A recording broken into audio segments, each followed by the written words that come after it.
In Georgia, we're blessed with three more or less distinct populations of black bears.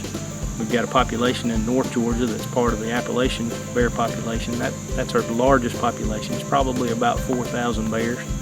We also have a population of bears in Central Georgia, centered around the Ocmulgee River. And that population is our smallest and most isolated population, probably about 300 bears.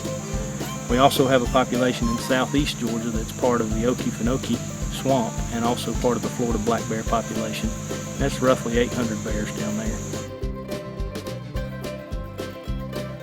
If we're talking about bear hunting and hunting opportunities, it really varies tremendously from one part of the state to the next.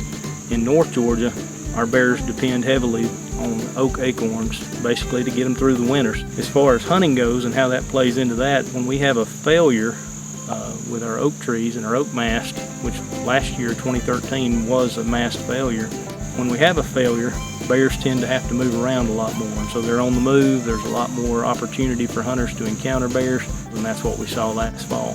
But this year, it appears that we're going to have an abundance of acorns. And so both white oaks and red oaks, of course bears, like most wildlife, prefer the white oaks, but they're going to utilize both those types of oak acorns and cherries and different food sources when you can find them. So bear hunters get out and do some serious scouting, and they'll have plenty of opportunity to take a bear, but it's going to be a little more difficult. In Middle Georgia, we only offer 1 day of hunting, and that's in mid-December, and that's strictly on private land. But down there, you know, they've conducted their annual bait station surveys in July, and the surveys seem to indicate that there's plenty of bears and plenty of bear activity. But again, it's just 1 day, and it's only in those 3 counties, so it's a fairly restricted hunt. But we expect this year to have slightly better results, pending good weather. In southeast Georgia, bears really depend heavily on black gum in the swamp and black gum fruit. So when we have a good black gum year, they're more tied to the swamp, a little harder to get to sometimes. But this year, you know, preliminary results, it looks like they're not going to have the greatest black gum crop this year. If that proves to be true, then there's a good chance that bears will be a little bit more on the move and a little bit more available for hunters. But we expect to have at least an average year, maybe slightly above average down there.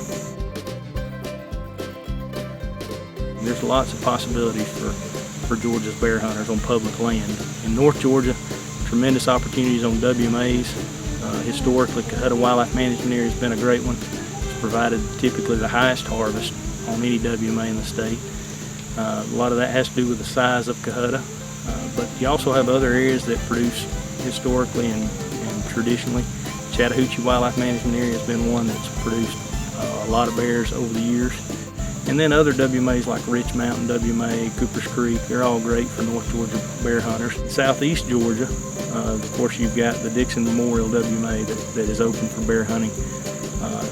Basically, it is open at the same time that the counties are open, and then it has a few additional days for bear hunting.